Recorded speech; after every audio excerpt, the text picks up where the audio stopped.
The first thing I saw when I pulled into the gravel driveway was the locked iron gate that had never once been closed against me in 32 years. For as long as I could remember, the Donovan villa with its red brick walls and the roses my grandmother Margaret had planted along the garden fence had always stood like a beacon of safety. It wasn't just a house. It was the last piece of her love, the inheritance she had written in her will. A promise whispered into my ear when I was 17 and sobbing at her bedside. This house will always be yours, Clara. When the world turns cruel, these walls will protect you. But on that October afternoon, the promise felt like a cruel joke. I pressed the intercom button expecting to hear my mother's warm voice, but instead my father's cold tone cut through. "We weren't expecting you. Matthew and Vanessa are inside." The gate opened slowly, unwillingly, as if even the hinges judged me for coming back. When I walked across the marble foyer, I froze. My parents were standing together at the base of the staircase, dressed like hosts at someone else's celebration, and behind them, Matthew, my 28-year-old brother, leaned against the banister with a smug grin. His wife Vanessa dangled a crystal glass of champagne in one manicured hand, her designer heels clicking against the wood floor as she paraded like the new lady of the house. My heart stuttered because I knew immediately something had shifted. The air reeked of expensive perfume that wasn't my mother's. The living room where my grandmother's rocking chair once sat was gone, replaced with glossy Italian leather and a glass table. It was as if the soul of the villa had been ripped out and replaced by Matthew's arrogance. "What happened here?" I whispered, though my voice shook. "Where are Grandma's things?" My mother didn't meet my eyes. My father cleared his throat. And then Matthew stepped forward, holding up a golden key, twirling it between his fingers like a trophy. "Oh, didn't they tell you?" he said, his smirk cutting through me. "This villa belongs to me now. Dad and Mom made sure of it. Vanessa and I are the rightful owners." I stumbled back as if he had physically struck me. "That's not possible," I said, my voice rising. "Grandma left this house to me. It's in her will. I am the heir." "She promised." My father raised his hand sharply. "Enough, Clara. Stop embarrassing yourself. Things change. We decided it's better this way." My mother finally looked up, her eyes hard as stone. "It's his now." Three words that shattered every fragile string of hope I had carried on my drive here. It wasn't just about losing walls and bricks. It was about losing the one place my grandmother had made sacred, the one place where I believed I would never be erased. Matthew laughed then, loud and cruel, lifting his champagne as if to toast my humiliation. "Don't act so shocked, Clara. You were never meant for this house. You don't belong here anymore." I felt the heat rush to my face, my lungs burning, my pulse hammering in my ears.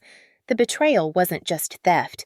It was exile, a deliberate erasure of who I was, of the bond my grandmother had forged with me. My knees trembled, but my voice came out steady, sharp, cold. "If you think I'll let you steal her legacy, you're wrong. This villa is mine, and I'll prove it." In that moment, I swore silently to my grandmother's memory that no matter how vicious the betrayal, no matter how much my own blood tried to erase me, I would uncover the truth and I would burn every lie to ash. When I was a child, the Donovan Villa was not just a house, but a world contained within red walls, shaded windows, and the laughter of my grandmother Margaret. I can still remember the scent of cinnamon bread baking in her old cast-iron oven, the way she would hum lullabies in a voice too soft to be heard outside those walls.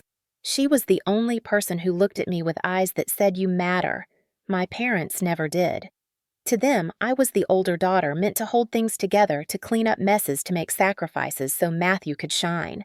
I washed dishes at 12 worked shifts at the diner at 15, saved coins in a jar to buy my own school supplies.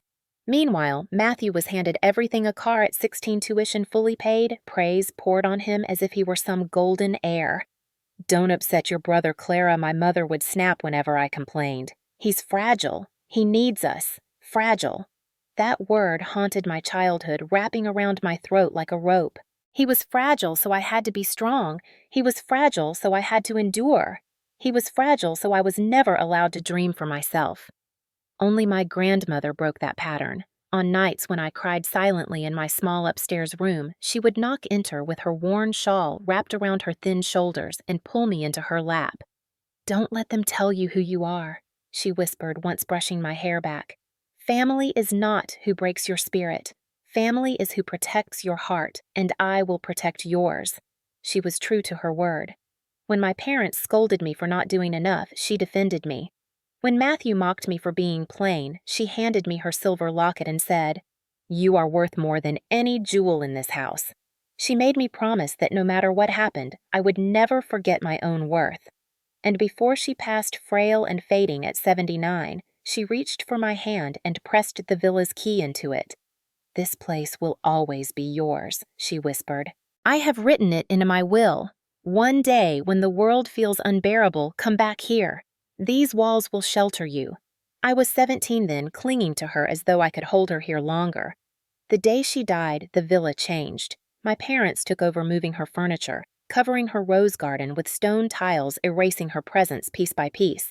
But I carried her words like scripture, and in the darkest moments of my 20s, when I was alone in Boston, working 80-hour weeks to pay rent, when I wanted to give up, I would close my eyes and imagine walking back into her villa safe, wanted home. That memory, that promise became my anchor. So when I returned, now 32 years old, tired but ready to reclaim what was mine, I never expected to find my parents standing as guardians of betrayal, erasing every trace of her. I never expected Matthew's smirk to replace her rocking chair. And I never expected to feel her promise twisting like a knife in my chest as they told me the house was his. The first sign came in the form of an envelope slipped under my Boston apartment door 6 months before I returned. It was a tax notice stamped in red ink showing the villa's ownership name as Matthew Donovan. At first, I thought it was a clerical error. Grandma's will had been clear, and even if the house had not yet formally transferred into my possession, it was always understood as mine. I called my mother immediately, my voice shaking. "Why is Matthew's name listed on the villa's records?" I asked. She gave a dry laugh. "Oh, Clara, don't be dramatic. It's just a temporary arrangement for paperwork. Matthew helps with taxes now. Nothing for you to worry about." Her reassurance was brittle hollow, but a part of me, still desperate to believe she could be honest, clung to it. Hope, then disappointment. Weeks later, a neighbor texted me a photo of Matthew and Vanessa posing in front of the villa's fountain, champagne glasses raised high. "Congrats on the new home," the caption said, posted on Vanessa's social media for the world to see. My chest caved in. I drove 4 hours to confront them, my knuckles white on the steering wheel, my heart slamming against my ribs. When I arrived, the locks had been changed. The gardener, who once waved at me every morning, avoided my eyes and said, "Sorry, Miss Clara, I was told not to let you in without permission." I felt like an intruder in my own inheritance. That night, I pressed the doorbell until my finger went numb, and finally my father opened the door. "What are you doing here?" he asked flatly. "This is still my home," I snapped. His silence was worse than denial. Inside, the transformation was staggering. The villa was no longer the warm, lived-in house my grandmother had cherished. Vanessa had redecorated everything: white marble floors, mirrored walls, gold accents so gaudy they screamed excess. The air smelled like synthetic vanilla candles instead of roses. And in the center of the living room, where Grandma's framed portrait once rested, stood a monstrous flat-screen television. "Where is Grandma's chair? Her photographs, her books?" I demanded. My mother shrugged. "Don't be silly, Clara. Old things make the house depressing. We got rid of them." My stomach dropped. Got rid of them. As if her legacy were trash. As if her memory had no value. I tried to fight, but Matthew stepped between us. "Look around," he said smugly. "This is ours now. Vanessa and I are building a life here. You had your chance to make something of yourself in Boston. You chose to leave, now it's my turn." He draped an arm around Vanessa's shoulders, and she smirked like a queen securing her throne. "Besides," Vanessa purred, "we're planning a family. This villa needs a new generation, not an old shadow." My breath caught fury clawing at my chest. "This villa isn't yours to give. Grandma left it to me. I have the will." Matthew leaned closer, his voice low and venomous. "Try proving it. You'll find the law is more complicated than you think." That night, lying in a cheap motel bed just miles from the villa, I stared at the ceiling, replaying every word. The locks changed, the garden stripped, the furniture erased. They weren't just occupying the house, they were systematically erasing me. The legacy meant for me was now a stage for their greed, and in the silence of that motel room, I realized I was no longer just fighting for bricks and mortar. I was fighting for my grandmother's memory, for the proof that I mattered, for the right to exist as more than a disposable daughter. The next weeks blurred into a nightmare of small humiliations, each one cutting deeper than the last. Every time I went back to the villa, hoping to retrieve some of my grandmother's belongings, I was met with walls of resistance, verbal, emotional, and physical. My father blocked the staircase once with his arm outstretched, his voice a low growl. "You don't live here anymore, Clara. Stop acting like you do." My mother echoed him with venom disguised as pity. "You're obsessed. It's not healthy. You need to move on." Their words weren't just rejection. They were gaslighting, a deliberate attempt to make me doubt my own reality.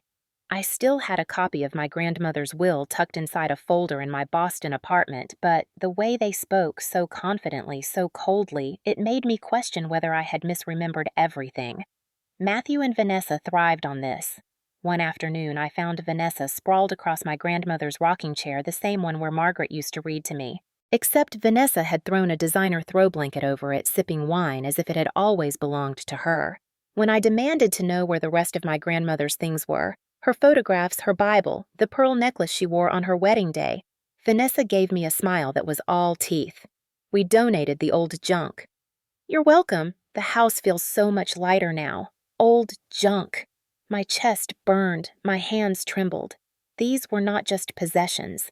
They were the last threads tying me to the only person who had ever seen me as more than a servant to my family's whims.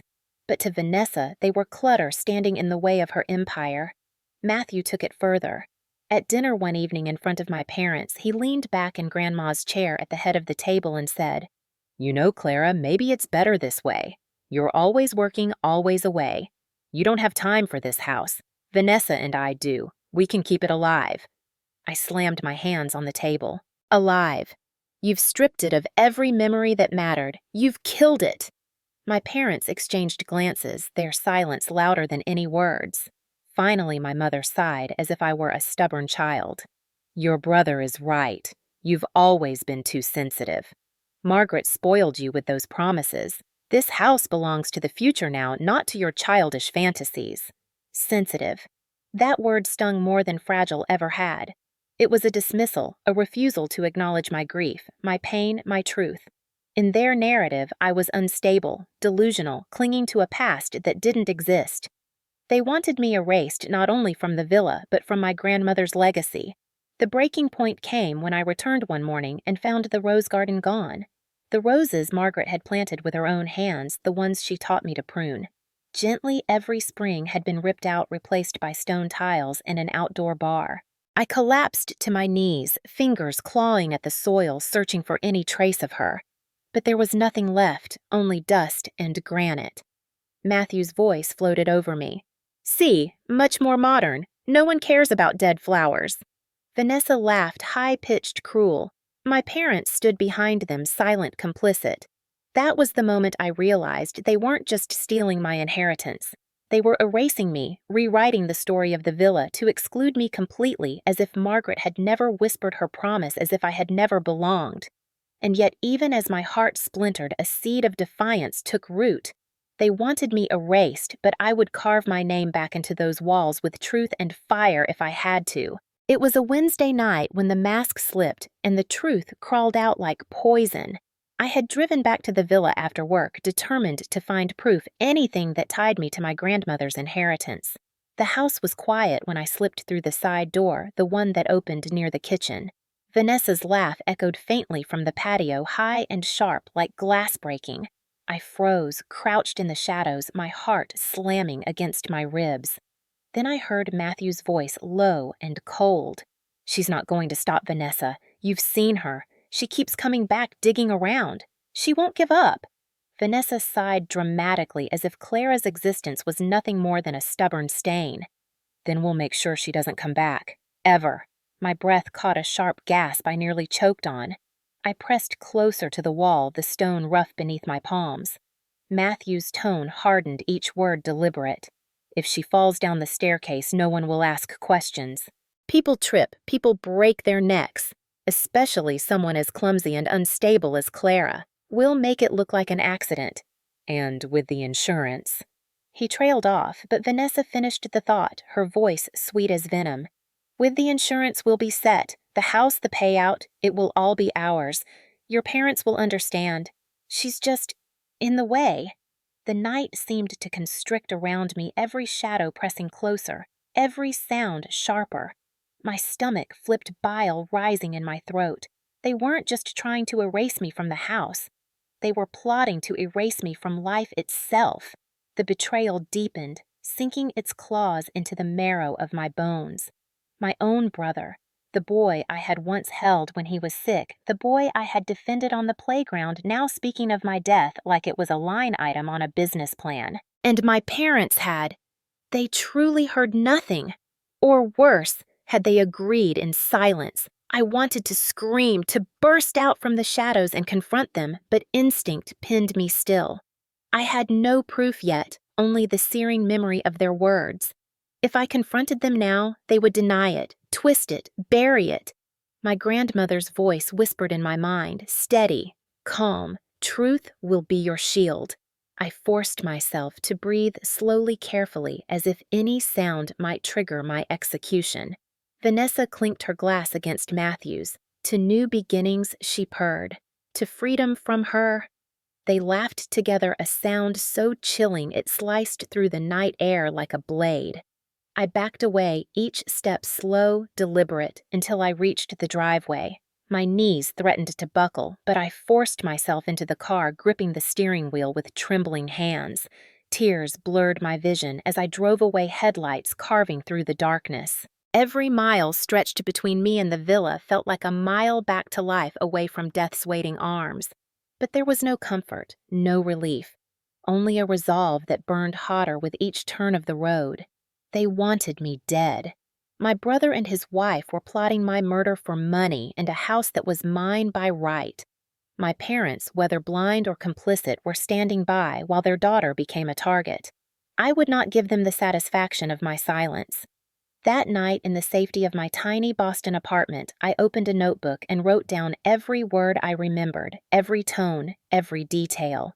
Then I called the only person I knew would believe me, the only one who had never doubted my worth. Leah Parker, my old friend, now a lawyer. My voice shook as I whispered into the phone. Leah, they're planning to kill me, and I need your help. Leah didn't laugh, didn't hesitate, didn't question my sanity. The moment I finished whispering the words, "Murder staircase insurance," she answered with the kind of sharp, controlled calm only a lawyer could wield. You need evidence, Clara. Solid, undeniable evidence. If what you're saying is true, we can expose them. But right now, it's your word against theirs. Her voice steadied the chaos inside me like a rope pulling me back from the cliff's edge.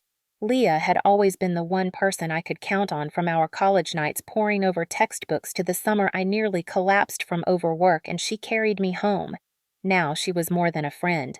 She was my lifeline. The next morning she met me at a small diner near my apartment. She came prepared, a leather briefcase snapping open to reveal legal pads, printed statutes, and a small digital recorder. Inheritance fraud, she said, flipping through papers. If your grandmother's will named you as the heir, then any transfer of property to Matthew without your consent is illegal. Add forgery and it becomes a felony. But we'll need more than your copy of the will. We'll need to prove a chain of tampering. I swallowed hard, my throat dry. And the murder plot. Leah's eyes darkened. That's conspiracy. If we can record them discussing it, we'll have them cornered. Her words gave me a fragile sense of hope, but fear still coiled tight in my chest. Matthew and Vanessa weren't just thieves. They were predators, patient and cruel. I needed more than legal guidance. I needed protection. That's when Leah reached across the booth, her hand covering mine. I know someone. Detective Harris. He's not just a cop, he's meticulous, the kind who doesn't ignore details because they're inconvenient. I'll call him. Hours later, I found myself in a dimly lit office blinds half-drawn the faint hum of traffic outside. Detective Harris was a man in his mid-40s, his hair graying at the temples, his suit slightly wrinkled but his eyes sharp and assessing. He listened as I poured out everything: the villa, the forged documents, the erased heirlooms, the overheard plot. When I finished, he leaned back, folding his arms. "If they're planning what you say, they're dangerous. That means you're in danger. So we'll play this smart. No confrontations until we have proof. You record everything, every word, every threat. You keep duplicates in safe places. Evidence never blinks." That phrase lodged itself in me like an anchor. Evidence never blinks. My grandmother's voice had promised truth would be my shield, and now Harris was giving me the weapon. For the first time in months, I didn't feel completely alone. Leaving his office, the autumn air bit at my cheeks, sharp and invigorating. The weight on my chest lifted just enough for me to breathe deeply again. I wasn't powerless anymore. I had allies: a lawyer with fire in her veins and a detective who believed me. Together, they gave me something my family had stolen long ago: hope. But as I walked back to my car, I knew this war was only beginning. My parents and my brother had rewritten the story of the villa to erase me. Now it was my turn to write it back with ink they could never scrub away: evidence, truth, and justice. The first time I clipped the tiny recorder inside my jacket pocket, my hands shook so badly I almost dropped it. Leah had bought it for me, discreet voice-activated, the kind of tool you only see in courtroom dramas. But this wasn't fiction. This was survival. Every word counts, Leah reminded me. Don't push them. Don't let them know you're recording. Just be present. Let their arrogance do the work for us. The next Sunday, I went to the villa under the pretense of talking things out. My parents greeted me at the door with tight smiles. Vanessa appeared moments later in a silk robe, swirling a glass of wine, even though it was barely noon. Matthew stood tall beside her, smug as ever, as though the villa's walls themselves bent to his will. So I began trying to keep my voice steady. How exactly did the house end up under Matthew's name when Grandma's will was clear? My father's jaw clenched. "You're misremembering, Clara. Margaret wanted this house to stay with the family, not be sold off the second you needed money." "Exactly," Matthew chimed in, a smirk playing at his lips. "And since I'm the one building a family here, it makes sense. Vanessa and I are the rightful heirs." My chest burned, but I forced myself to nod, feigning thoughtfulness, letting the recorder capture every lie. That night, Leah and I replayed the file in her office. My father's words. Matthew's arrogance: they weren't confessions yet, but they were cracks. "We need more," Leah said. "Something concrete, something that proves fraud." So I dug deeper. I spent nights combing through old boxes in my Boston apartment until I found a copy of Grandma's will.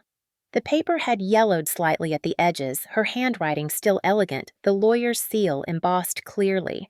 "I leave my villa at 113 Rosewood Lane to my granddaughter Clara Donovan as sole heir." My hands trembled as I traced the words, as if she were speaking to me from beyond the grave. But Leah warned me, this alone isn't enough. If they've forged documents to override this, we need both sets. Originals if possible. That's where Detective Harris stepped in. Using quiet persistence, he pulled property transfer records from the county office. 2 documents appeared: one legitimate copy of Grandma's will naming me sole heir, and a second, more recent document transferring the property to Matthew. The problem: my signature was on it. My signature, but not mine. Leah held the papers side by side under her office lamp. "The loops in the R, the angle of the D, they copied your name. But this is a forgery, a felony-level forgery." The air in the room shifted heavy and electric. For the first time, I had undeniable proof they hadn't just stolen my inheritance, they had committed a crime punishable by law. But that wasn't all. 2 weeks later, I returned to the villa again. This time, the recorder picked up more than arrogance. I lingered near the staircase as Vanessa whispered sharply to Matthew, "When are we going to end this? Every day she shows up, she's a risk. If she falls, it's quick. No one will question a clumsy spinster who can't hold her balance." Matthew chuckled darkly. "Soon. I just need to make sure the insurance is finalized." The words bled venom, captured in crisp, damning clarity by the recorder in my pocket. That night, when Harris replayed it in his office, his eyes hardened. This is enough for conspiracy, enough for attempted fraud. We're close, Clara, very close, but we'll need one more push to corner them in court. I thought of my grandmother, then her voice as soft as the roses she had planted. Truth will be your shield. And for the first time I felt the shield forming evidence layered upon evidence, a wall of truth they could not tear down. But as I left Harris's office, the city lights glaring against the windshield of my car, I also knew one thing with certainty: the closer I drew to justice, the more dangerous they would become. The invitation came disguised as an olive branch. A gold-embossed card slipped into my mailbox, written in my mother's handwriting: family celebration at the villa, join us. For a fleeting second, I allowed myself to hope they were ready to reconcile, ready to admit what they had done. But when I arrived that Saturday evening, the truth hit me before I even crossed the threshold. Rows of luxury cars lined the driveway. The villa's once modest entrance was draped with white silk banners and floodlit to glow like a palace. Inside, laughter clinked against crystal voices rose with champagne toasts, and everywhere I looked, the walls screamed Matthew and Vanessa's ownership. A giant banner stretched across the dining room: "Congratulations, Matthew and Vanessa, official homeowners." My stomach twisted. This wasn't reconciliation. This was a coronation, a public spectacle to erase me once and for all. I walked in my heels, clicking against the marble floor, every eye turning to me as though I had crashed a stranger's wedding. Vanessa, in a sequined gown, floated across the room, a glass of Dom Perignon in hand. "Clara," she purred loud enough for the guests to hear, "so glad you could join us. We weren't sure if you'd dare." Her smirk was a dagger wrapped in velvet. Matthew stood at the center, basking in the glow of attention, holding court as if he were some monarch. "Ladies and gentlemen," he announced, raising his glass, "tonight we celebrate not just ownership, but legacy. The Donovan Villa is officially ours for the next generation to cherish." The crowd clapped a polite ripple of approval, though some faces glanced at me with confusion, even pity. I stepped forward, heat rising in my chest. My voice cut through the chatter. "That villa was never yours to give Matthew. Grandma left it to me. Her will is clear." The room froze. A few gasps, a clink of glass dropped too hard onto a table. Matthew's smile faltered for half a second before he recovered his laughter booming. "Oh, Clara, still spinning your fairy tales. Always so dramatic." I turned to my parents, desperate for one flicker of truth. "Tell them. You know what Grandma wanted. You were there. You heard her." My mother's eyes, cold and glittering beneath the chandelier, met mine. "Stop embarrassing us, Clara. People are watching. You need to let this go." My father's voice was sharper. "This is Matthew's house now. You have no place here. Accept it." The words fell like stones in my chest. The guests murmured, whispering like a tide. Vanessa pressed closer to Matthew, smirking at my humiliation, her hand brushing his arm like she had already won. One elderly guest, Mrs. Rowland, who had known my grandmother, spoke up hesitantly. "I thought Margaret left the villa to Clara." But before she could finish, my mother's voice rose brittle and commanding. Margaret was confused at the end. She didn't know what she was saying. "We did what was best for the family." "The family! Always Matthew's family, never mine." Laughter erupted again this time, crueler, harsher, feeding on my silence. Vanessa raised her glass. To moving on from the past, she toasted, her eyes locked on me. The guests joined her voices, blending in a chorus that made my skin crawl. I stood there, rooted in place, fury and grief warring inside me. They had turned my grandmother's legacy into a performance, a stage where my erasure was the grand finale. But as I looked at their smug faces, their arrogance on full display, I felt something else ignite. They thought they were safe, that their fraud and conspiracy were invisible. But I had evidence.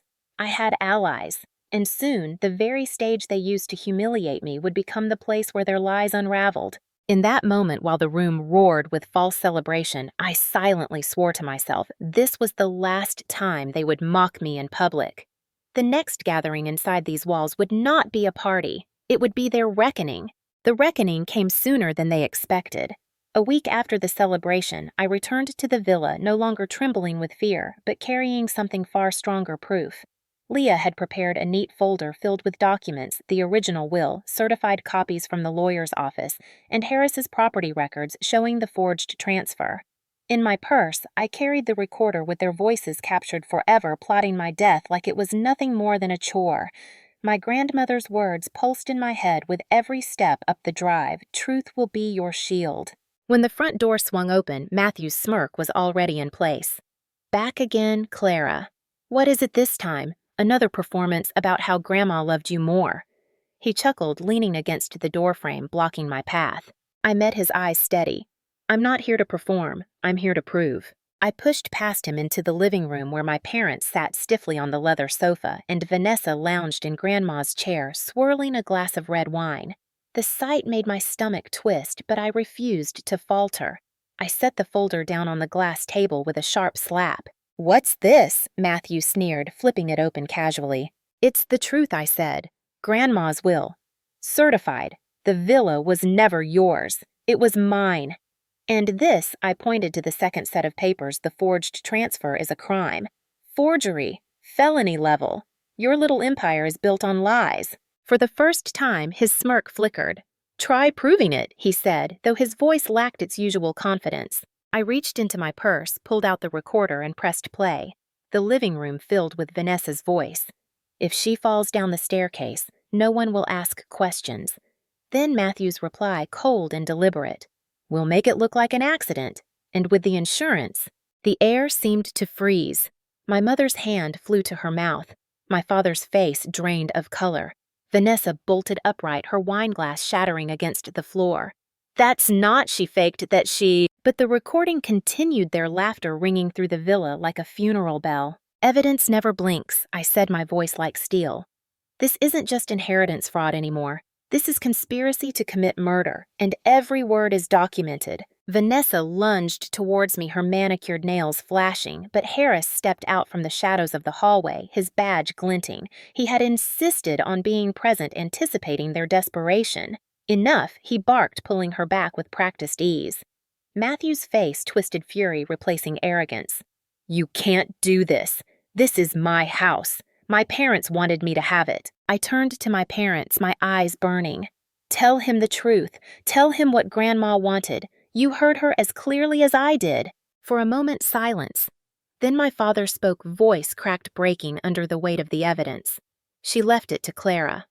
Always to Clara." My mother let out a sob, though whether it was grief or shame, I couldn't tell. "We thought Matthew deserved it more. We thought—" Her words dissolved into silence. Matthew roared, his voice hoarse. "You betrayed me!" He shouted at them, but it was too late. Harris snapped cuffs around his wrists, then Vanessa's. Their protests filled the air, venomous, desperate, but powerless. I stood there, my chest heaving, tears stinging my eyes. For the first time in years, I didn't feel like a ghost inside those walls. I felt like my grandmother's granddaughter carrying her shield of truth. As they were led out of the villa, Matthew shot me a look of pure hatred. "This isn't over, Clara. You'll regret this." But I only raised my chin. "No, Matthew, you will." The house was silent after the door closed, the echoes of their downfall lingering like smoke. And in that silence, I knew the war wasn't just about the villa anymore. It was about reclaiming my place, my worth, my identity. And I had won the first battle. The courthouse smelled of polished wood and old paper, a strange mix of reverence and tension.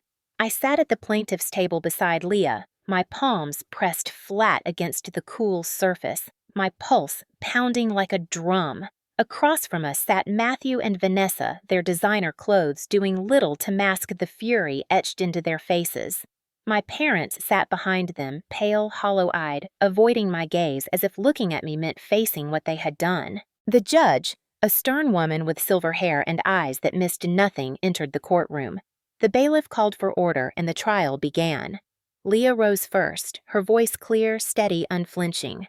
"Your Honor, this case is about more than property. It is about truth inheritance fraud and a conspiracy that nearly cost my client her life." She laid out the evidence, the will, the forged transfer, the recordings. Each document was marked as an exhibit, each word read into the record. The defense tried to dismiss the will as confused, claiming my grandmother's mental state had been declining, but Leah anticipated this. She called Mrs. Rowland, Grandma's old friend, to the stand. The elderly woman's voice trembled but never wavered.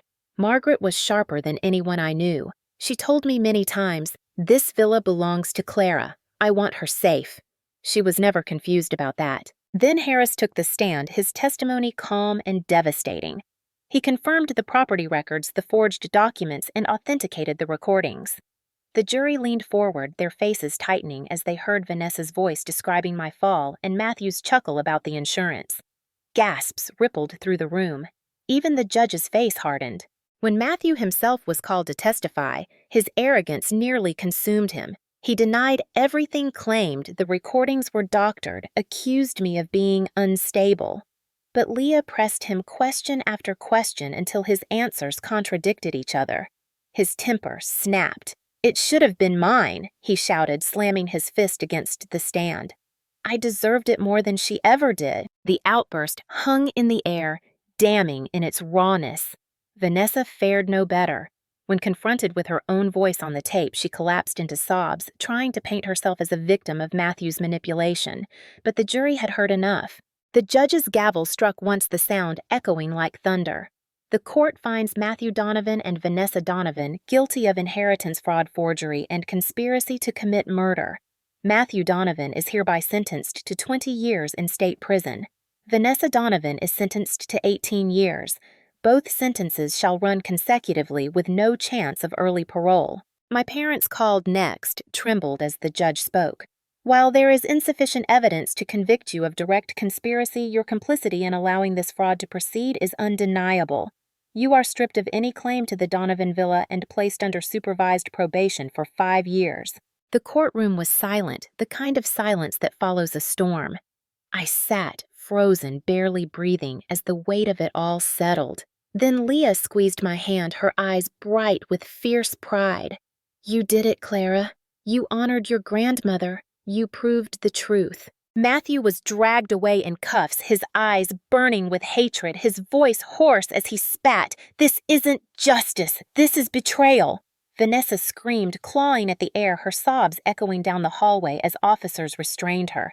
My parents sat slumped, their heads bowed, stripped not by the law alone, but by the shame of what they had allowed. And me, I stood, my knees trembling, but I stood. For the first time since Margaret whispered her promise, I felt her presence beside me, strong and proud. The villa was mine again, not because of bricks or deeds, but because the truth had been carved into the record forever. As the judge's final words faded, I walked out of that courtroom into the sunlight. My lungs filled with air that tasted different, cleaner, sharper, freer. Justice wasn't just served, it was lived. The villa stood silent when I unlocked its door for the first time after the trial. The echoes of Matthew's laughter and Vanessa's footsteps were gone, but so too was the warmth it once carried. Sunlight streamed through the tall windows, illuminating dust motes swirling in the air like fragments of memory floating unanchored. I walked slowly through each room, touching the walls, the banister, the empty spaces where my grandmother's belongings had once lived. The house was mine again, legally, rightfully, undeniably. And yet, it felt hollow, like a body without a heartbeat. In the corner of the living room, I found the rocking chair, my grandmother's chair, half hidden under a white sheet discarded in storage during Vanessa's reign. I pulled the sheet away, my fingers trembling, and sat down. The wood creaked softly familiar, and for a moment, I could almost hear my grandmother humming, her hand brushing through my hair. Tears blurred my vision, spilling freely down my cheeks. "I did it, Grandma," I whispered. The truth protected me. But what do I do now? I stayed in that chair for hours, staring out at the gutted rose garden, remembering how my grandmother's hands used to prune each bush with care. The villa was supposed to be my refuge, but instead it had become a battlefield. Every tile, every wall held scars of betrayal. I realized then that if I tried to live here, I would never know peace. The answer came quietly, like my grandmother's voice carried on the wind. This house was never meant to be a fortress for me alone. It was meant to shelter those who had no safe place. That night, I called Leah and Harris, my only true family left standing, and told them my plan. Months later, the transformation began. Contractors arrived not to erase the villa's history, but to restore it with new purpose. Walls were repainted, the rose garden replanted, the empty rooms refurnished with care. And when the work was complete, I placed a bronze plaque by the entrance, Margaret House. a sanctuary for women rebuilding their lives. On opening day, survivors of financial abuse, women cut off from their families, mothers escaping toxic homes, all walked through the villa's doors. They touched the walls, sat in the chairs, breathed in the scent of fresh roses blooming again in the garden. The villa came alive, not with Matthew's arrogance or Vanessa's gaudy excess, but with resilience, laughter, and healing. Leah stood beside me, her arm linked with mine. "Your grandmother would be proud," she said softly. Detective Harris nodded from the doorway, his expression unreadable, but his presence steady, protective. For the first time, I didn't feel alone in this world. Family wasn't defined by blood, it was defined by those who stood beside you when everyone else tried to erase you. Leah Harris.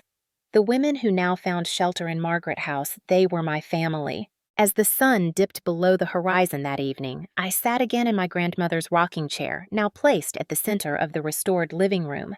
The roses outside swayed gently in the twilight reborn. My heart, though scarred, felt lighter. The villa was no longer just my inheritance. It was my gift back to the world, a legacy worthy of Margaret's love. On the first anniversary of the trial, I stood at the gates of the villa, now Margaret House, and watched the sunset spread over the red bricks like a benediction. The garden bloomed again, roses climbing the trellis, their fragrance drifting into the evening air. Women chatted on the patio, children laughed in the courtyard, and the sound of life echoed through the halls that had once held only silence and cruelty. My grandmother's promise had finally been fulfilled, not just for me, but for everyone who now found shelter here. I walked slowly through the villa, pausing in the living room where her rocking chair sat polished and proud. It had become the symbol of the house, the first thing new arrivals saw when they entered. Many of them asked about it, and I always told them the truth. This belonged to the woman who taught me that family isn't who breaks your heart, it's who protects it. Each time I said it, I felt her presence steady and unyielding. The villa was no longer a battleground of betrayal. It was a sanctuary, a place where stories of pain could be rewritten into stories of strength. And in building it, I had rewritten my own story too. I was no longer the daughter discarded, the sister erased, the woman nearly silenced. I was Clara Donovan's survivor heir protector. Justice had not healed every wound. My parents' betrayal still lingered like a scar, and Matthew's words of hatred from the courtroom sometimes echoed in my sleep. But scars are proof of survival, not defeat. They reminded me that I had walked through fire and come out whole. As I stood at the window overlooking the garden, Leah joined me, her smile warm.